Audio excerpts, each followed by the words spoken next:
तो एपिसोड की शुरुआत वहीं से होती है जहां पिछला पार्ट खत्म हुआ था। नोसुक दोही को गोली मार देता है जिससे वो मर जाती है, पर गोवन अपने प्यार को बचाने के लिए डेमंस का सबसे बड़ा रूल ब्रेक कर देता है, जिसमें ना ही वो किसी मरे हुए इंसान को जिंदा कर सकता था, ना ही किसी इंसान को मार सकता था। अगर किसी डेमन ने ये रूल ब्रेक किया तो वो जलकर खत्म हो जाएगा, पर गोवन दोही को जिंदा कर देता है। पर दोही गोवन से काफी घबराहट में पूछती कि क्या तुमने मुझे बचाया? गोवन कहता है नहीं, मैंने अपने आप को बचाया। पर इससे दोही बहुत सैड हो जाती है और कहती है तुमने ये क्यों किया? इतने में गोवन की बॉडी जलने लग जाती है। दोही तो रोते हुए गोवन को गले लगाने लग जाती है, कहती है प्लीज मत जाओ, मुझे अभी बहुत कुछ तुम्हें बताना है। मुझे सब कुछ याद आ गया है कि मैं ही पिछले जन्म में वॉल्शिम थी और तब हमारी पहली मुलाकात के टाइम मैं अपनी जान देने गई थी, पर तुमसे मिलने के बाद मैंने दोबारा जीने के बारे में सोचा। मुझे और कुछ नहीं चाहिए, बस तुम मेरे साथ रहो। पर गोवन अपने चेहरे पर स्माइल लिए राख में बदलकर गायब हो जाता है। बस उसकी शादी की रिंग नीचे गिर जाती है और तो ही बस गोवन का नाम लेते हुए रोती रह जाती है। इधर हम गॉडेस को देखते हैं जो ये सब देख रही थी, जो गोवन के लिए कहती है तो तुमने ये चूज किया क्योंकि उन्होंने नहीं सोचा था कि गोवन अपने आप को सेक्रीफाइस कर देगा। गॉडेस की आंखों से भी आंसू निकल आते हैं और इधर गोवन के ऑफिस में सारी घड़ियां भी बंद पड़ जाती है गोवन के मरने की बात जानकर, और गायंग बहुत ज्यादा रोते हैं। मिशन को भी उनके लिए बहुत बुरा फील होता है और इधर जूसियक भागते हुए पुलिस स्टेशन पहुंच जाता है जहां दोही अभी भी शॉक में थी। जूसियक उसकी ये हालत देखकर बहुत दुखी होता है। इधर पुलिस वाले भी दोही के बारे में डिस्कस कर रहे होते हैं। दोही के लिए मुसीबत कभी खत्म ही नहीं होती। 7 दिन हो गए, अभी भी मिस्टर गोवन मिसिंग है। इस नोसुक के हिसाब से मिस्टर गोवन उस रात क्राइम सीन में थे, पर अब तक उनकी कोई खबर नहीं है। इसके शौक से अभी भी मिसेस दोही बाहर नहीं आई है, इसीलिए वो कुछ बोलने की कंडीशन में नहीं है कि एग्जैक्टली वहाँ पर क्या हुआ था। और ये नोसुक तो कब से अपनी बकवास करे जा रहा है। तभी हम नोसुक को देखते हैं जो जेल के अंदर होता है और वो बस यही कहे जा रहा था कि मैंने अपने हाथों से उन दोनों को डिस्ट्रॉय कर दिया, मैं जीत गया। इधर दोही बाथटब में पानी के अंदर होती है। दोही तो फुल डिप्रेशन मोड में चली गई थी। 7 दिन से वो घर से बाहर तक नहीं निकली थी, इसीलिए उसे चेक करने के लिए मिशन और जूसियक आए होते हैं जो कब से डोरबेल बजा रहे थे, दरवाजा पीट रहे थे। पर पानी के अंदर दोही को कुछ भी सुनाई नहीं देता, उसे बस गोवन के गायब होने की मेमोरीज ही आ रही थी, जिससे वो पानी से बाहर निकल आती है। इधर दोही जब काफी टाइम से दरवाजा नहीं खोल रही होती है, जूसियक दरवाजे को ही तोड़वा देता है। जैसे ही दरवाजा ओपन करते हैं तो दोही सामने खड़ी होती है पूरी तरह पानी में भीगी हुई। तो मिशन और जूसियक उसे अंदर ले जाते हैं, उसे टॉवल वगैरह उड़ा देते हैं। जूसियक उसे चेंज करके आने के लिए कहता है, लेकिन दोही अभी भी चुपचाप बैठी होती है। मिशन सारे पर्दे वगैरह खोल देती है, लेकिन दोही को सूरज की रोशनी काफी तेज लगती है क्योंकि उसने पिछले 7 दिनों से सूरज की रोशनी तक नहीं देखी थी। दोही कहती है मुझसे ये सब कुछ झेला नहीं जा रहा, गोवन इस दुनिया में ही नहीं रहा। पहले मैं उसे फील कर सकती थी, भले ही वो मुझे दिखाई नहीं देता था, पर उसकी प्रेजेंस मुझे फील होती थी, लेकिन अब मुझे उसकी प्रेजेंस कहीं भी फील नहीं हो रही। जूसियक कहता है कि तुम इस तरह से नहीं रह सकती, तुम्हें अपने आप को संभालना होगा, वरना ऐसे ही रहे तो तुम मर जाओगी। दोही कहती है मैं नहीं मर सकती, गोवन ने मुझे बचाने के लिए इतना सब कुछ किया, उसके बाद मैं नहीं मर सकती, मुझे हक नहीं है मरने का, मुझे इसी हेल में जीना है, यही मेरी पनिशमेंट है। जूसियक कहता है तुमने कोई गलती नहीं की तो तुम्हें क्यों पनिशमेंट मिलेगी? दोही कहती है मेरी वजह से ही गोवन की जान गई, सब मेरी गलती है, अगर वो मुझसे मिला ही ना होता तो सब कुछ सही होता, मैंने ही उसे मारा है, सब मेरी ही गलती है। दोही बस यही सब कही जा रही थी, इससे उसकी कंडीशन और बिगड़ने लगती है, इसलिए दोही को हॉस्पिटल में एडमिट कराना पड़ता है। उसकी ये कंडीशन देखकर जूसियक और मिशन दोनों काफी सैड होते हैं। मिशन कहती कि ये दूसरी बार था जब दोही की ये हालत है, पहली बार उसके पेरेंट्स के फ्यूनरल पर मैंने दोही को इस तरह देखा था। वहीं जूसियक भी दोही के लिए बहुत दुखी होता है क्योंकि उसने बचपन से ही बहुत कुछ झेला था, इतने सालों तक उसे अपने पेरेंट्स की मौत का गिल्ट था, फिर मैडम जू की मौत हुई और गोवन के जाने के बाद वो तो पूरी तरह से टूट चुकी है। तो रात को नर्स दोही को चेक करके जाती है। इनके जाने के बाद दोही को क्रिसमस सॉन्ग सुनाई देता है जो कि हॉस्पिटल में ही कुछ बच्चे गा रहे थे। दोही ये गाना सुनकर उठ जाती है और अपने रूम से बाहर निकल आती है। चलते चलते वो हॉस्पिटल से ही बाहर निकल आती है।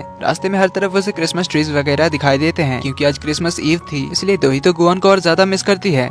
पर वो यहाँ से अपने घर चली जाती है और अगली सुबह तैयार होकर उसी समंदर किनारे जाती है जहाँ वो लोग बहकर पहुँच गए थे पानी के अंदर टैटू ट्रांसफर होने के बाद। जहाँ दोही कहती है मैरी क्रिसमस गोवन, मैंने सोचा था हम दोनों साथ में क्रिसमस मनाएंगे, पर तुम इस दुनिया से जा चुके हो, तुम्हारे मरने के बाद ऐसा लग रहा है जैसे मेरे अंदर का एक स्पेशल हिस्सा मर चुका हो। देन वो कहती है गोवन मेरे साथ एक डील करोगे? मेरी विश यह है कि मैं तुम्हें वापस चाहती हूँ। इधर हम देखते हैं गॉडेस को जो दोही की बात सुनती है और आसमान की ओर देखती है, जिससे हम देखते हैं गोवन के ऑफिस की सारी घड़ियाँ फिर से चालू हो जाती है और इधर दोही के पास समंदर की लहरें पत्थरों से टकराती है। पानी उछलकर दोही की ओर आता है लेकिन हवा में ही रुक जाता है, जिसे देखकर दोही हैरान होती है। जैसे ही वो अपने साइड देखती है तो वहाँ से गोवन दिखाई देता है, जिसे देखकर दोही बहुत इमोशनल होती है और गोवन का नाम लेकर बुलाती है, जिससे हवा में लटके पानी की बूंदें नीचे गिर जाती है। दोही शॉकिंगली पूछती कि क्या हम हेल में हैं? गोवन स्माइल करता है तो दोही उसे गले लगा लेती है और रोते हुए ही पूछती कि क्या मैं मर चुकी हूँ या मैं सपना देख रही हूँ? गोवन उसे कहता है कि ना ही ये तुम्हारा सपना है, ना ही तुम मरी हो, मैरी क्रिसमस दोही, मैं वापस आ गया। जो सुन दोही की खुशी का ठिकाना नहीं रहता तो उसे इमोशनल होकर गले लगा लेती है है। उसे दोबारा देखकर गोवन भी काफी इमोशनल होता है। सीन कट होता है, हमें दोनों को घर पे दिखाया जाता है जहाँ दोनों एक दूसरे का हाथ होल्ड किए हुए थे। दोही को अभी भी बिलीव नहीं हो रहा था कि गोवन सच में लौट आया है। दोही कहती तुम्हारे बिना ये दुनिया बहुत भयानक थी। गोवन कहता है कि मेरे लिए भी तुम्हारे बिना सब कुछ हेल की तरह था। देन दोनों काफी हैप्पीली एक दूसरे को गले लगाकर सो जाते हैं। जिन्हें ऐसे खुश देखकर गॉडेस बहुत खुश होती है। तभी गोवन यहाँ पर आ जाता है जो गॉडेस को बहुत सारा थैंक यू कहने लग जाता है, उसे दोबारा यहाँ भेजने के लिए। इस पर गॉडेस मुस्कुराते हुए कहती है कि क्रिसमस में ऐसे मिरेकल्स होते ही रहते हैं। गोवन पूछता है पर आपने ये क्यों किया? तो गॉडेस बताती है कि दोही डील करना चाहती थी, अब तुम तो जा चुकी थी, इसीलिए तुम्हारा काम मुझे ही संभालना पड़ा था। जैसन गोवन शॉकिंगली पूछता है क्या आप दोही को हेल्प भेजोगी? प्लीज दोबारा हमारे साथ ऐसा खेल मत खेलना। गॉडेस कहती डोंट वरी, ऐसा कुछ भी नहीं है, इस डील का पे ऑफ तुम ऑलरेडी कर चुके हो। जिससे हमें फ्लैशबैक दिखाया जाता है जब गोवन ने गॉडेस से बेट लगाया था कि वो दोही को भी कुछ नहीं होने देगा और अपने पावर्स को भी वापस हासिल करेगा, और गोवन ने ऐसा ही कर दिया था जिससे वो ये बेट जीत चुका था। जिसके बाद उसने गॉडेस से कहा था कि क्या मेरी बेट की जीत अभी भी वैलिड है? गॉडेस ने पूछा था कि कौन सी बेट? गोवन बताता है कि जिसने मैंने आपको हराया था, तो अगर कभी मेरी कोई विश रही तो क्या आप उसे पूरा करेंगी? गॉडेस पूछती क्या तुम मेरी हेल्प चाहते हो? तब गोवन ने कहा था हाँ, मुझे अभी हेल्प की बहुत जरूरत है, चाहे मुझे आपसे ही हेल्प क्यों ना लेनी पड़े। गोवन के उसी बेट में जीतने की वजह से गॉडेस ने उसे दोबारा जिंदा किया। Coming back to present, goddess कहती है सही कहा था तुमने, हर चीज के लिए मुझे इतनी जल्दी ना नहीं कहना चाहिए। गोवन कहता है आपने भी सही कहा था कि सैडनेस के बिना हैप्पीनेस का कोई मतलब नहीं है, जो हैप्पीनेस मैं अभी फील कर रहा हूँ। तो गॉडेस कहती है अब तो हमारे बीच सब कुछ सॉर्ट आउट है ना? गोवन कहता है हाँ सही कहा, पर अभी मुझे याद आया कि आपको तो गैम्बलिंग के बारे में कुछ भी नहीं पता। गॉडेस कहती है किसने कहा मुझे गैम्बलिंग करना नहीं आती? गोवन कहता है बिल्कुल नहीं, बिना आपकी पावर्स यूज किए आप जीत नहीं सकती। ठीक है फिर देख लेना, एक बेट करते हैं, अगर अगली बार मैं जीत गई तो मैं तुम्हें हमेशा के लिए हेल में कैद कर दूंगी। गोवन कहता है नहीं नहीं, ऐसा करने की कोई जरूरत नहीं है, मुझे हेल में नहीं जाना, मुझे इन प्यारे इंसानों के साथ रहना ही अच्छा लग रहा है, और वैसे भी तो आपको एक वर्कर चाहिए ही ना हेल का काम संभालने के लिए, तो मुझसे हैंडसम और हार्ड वर्किंग बंदा आपको कहीं नहीं मिलेगा। गॉडेस कहती है हाँ हाँ तुम तो परफेक्ट हो। ये बोलकर दोनों हंसने लग जाते हैं। तो अगले दिन गोवन सोनवाल फाउंडेशन में होता है जहाँ वो अपने ऑफिस में बैठकर अपने ही डिमन बुक को पढ़ रहा था। तभी भागते हुए मिस्टर पार्क और गायोंग आ जाते हैं। मिस्टर पार्क तो गोवन को ठीक देखकर काफी इमोशनल हो जाते हैं और उसे गले लगाने के लिए उसकी ओर भागते हैं, पर गोवन नीचे झुक जाता है जिससे मिस्टर पार्क आगे निकल जाते हैं। गोवन कहता है कर क्या रहे हो, आपने तो मुझे डरा ही दिया था। तभी गायोंग भी आ जाती है तो गोवन से कहता है कि ओए गायोंग प्लीज मुझसे दूर रहना, पर मिस्टर पार्क और गायोंग दोनों ही गोवन पर झपट पड़ते हैं क्योंकि उसे सही सलामत देखकर दोनों बहुत खुश थे। गोवन कहता है कि ये क्या कर रहे हो तुम लोग, अभी अभी तो मैं मर के वापस आया हूँ, क्या मुझे दोबारा मारने का प्लान है? मिस्टर पार्क कहते कि हमें लगा था कि आप कभी नहीं आओगे। गोवन कहता है मैं कैसे मर सकता हूँ, क्या तुम भूल गए मैं एक महान डेमन हूँ। जिस दिन फिर से दोनों उसके हाथों को पकड़कर उसे चिपक जाते हैं तो गोवन भी उन्हें दोबारा देखकर खुश होता है। दिन गोवन और दोही घर पर होते हैं जहाँ दोही गोवन के साथ मिलकर क्रिसमस ट्री डेकोरेट कर रही होती है। दोही पूछती क्रिसमस तो पार हो चुका है ना, फिर अभी क्रिसमस ट्री क्यों डेकोरेट करना? गोवन कहता है मुझे फर्क नहीं पड़ता क्योंकि हमारी क्रिसमस तो अभी शुरू ही हुई है, और वैसे अभी मुझे समझ आया जो तुमने क्रिसमस के बारे में मुझे कहा था कि क्रिसमस समहाउ हमें एक्साइट करती है, और आज सच में मैं काफी एक्साइटेड हूँ तुम्हारे साथ होने की वजह से, जरूर तुम ही मेरी क्रिसमस हो। जो दोही स्माइल करती है तो गोवन उसे क्रिसमस स्टार देता है ट्री के ऊपर लगाने के लिए, जिससे इनकी क्रिसमस ट्री कंप्लीट होती है। दोनों साथ में चुटकी बजाते हैं तो सारी लाइट्स जल जाती है, जिसे देख दोनों बहुत खुश होते हैं एंड दोनों हक करते हैं। दोही पूछती है कि अब तुम मुझे बता सकते हो कि मेरे डैड की विश क्या थी और उन्होंने तुम्हारे साथ क्या डील की थी? मैं जानना चाहती हूँ, चाहे सच जो भी हो। तो गोवन उसे बताई देता है कि उस रात बहुत बारिश हो रही थी। फ्लैशबैक में हम देखते हैं 12 गाड़ियों का टक्कर हो गया था, जिसमें से एक एम्बुलेंस थी और उसी एम्बुलेंस में दोही के मॉम और डैड थे। दोही की मॉम प्रेग्नेंट थी और उनका लेबर पेन शुरू हो गया था, इसीलिए उन्हें हॉस्पिटल ले जा रहे थे और एम्बुलेंस का एक्सीडेंट हो गया था, जिस वजह से दोही की मॉम को बहुत दर्द हो रहा था। एक डॉक्टर एम्बुलेंस में उनके साथ ही था, लेकिन एक्सीडेंट की वजह से वो बेहोश हो गए थे।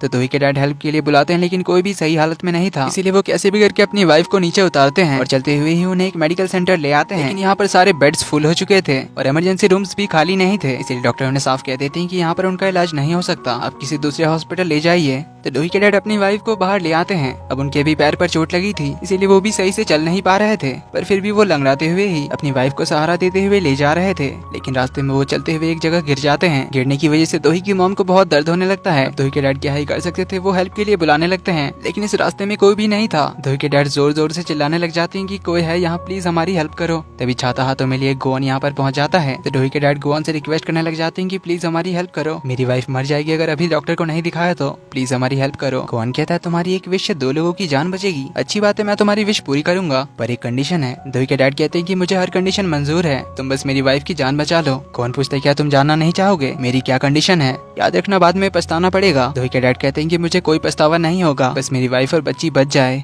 फिर मुझे किसी बात का रिग्रेट नहीं होगा। गोवन कहता है ठीक है फिर जो तुम चाहो। ये बोलकर वो अपना कॉन्ट्रैक्ट लाता है जिस पर दोही के डैड साइन कर देते हैं। तो इस तरह गोवन ने दोही और उसकी मॉम की जान बचाई थी। कमिंग बैक टू प्रेजेंट, तो ये जानकर गोवन से कहती है कि तुमने पिछले जन्म भी मुझे बचाया था और इस जन्म में भी मुझे कई बार बचाया। गोवन कहता है मैंने नहीं, तुम्हारे डैड ने तुम्हें बचाया, उन्होंने अपनी कुर्बानी देकर तुम्हें बचाया। दोही पूछती तुमने मुझे पहले क्यों नहीं बताया। गोवन कहता है मैं तुम्हें और ज्यादा कंफ्यूज नहीं करना चाहता था, क्योंकि एक बात सच तो है कि मैंने तुम्हें बहुत दुख पहुंचाया है। इस पर दोही कहती बिल्कुल नहीं, बल्कि तुम्हारी वजह से मैं वो 10 साल अपनी मॉम डैड के साथ इतनी खुश थी। हर एक खुशियों के पल जो मैंने उनके साथ बिताए वो तुम्हारी वजह से ही थी, और मेरे डैड ने भी मेरा बहुत ख्याल रखा। भले उनके पास लिमिटेड टाइम था, इसलिए तुमने मुझे कभी हर्ट नहीं किया। पिछले जन्म में भी तुमने मुझे बचाया था और इस जन्म में भी। गोवन कहता है तुमने भी मुझे बचाया मेरे हेल्थ से। जैसन दोही स्माइल करती है, गोवन उसे किस करता है और उनकी किस कंटिन्यू रहती है। इसी के साथ इस पार्ट का एंड यहीं पर होता है। बस थोड़ा सा इंतजार करना, लास्ट पार्ट कुछ ही घंटों में आ जाएगा। वीडियो पसंद आई तो वीडियो को लाइक कर देना, चैनल पर पहली बार आए तो do subscribe and hit the bell icon. जल्दी ही मिलते हैं अगले पार्ट में, तब तक के लिए take care and bye bye.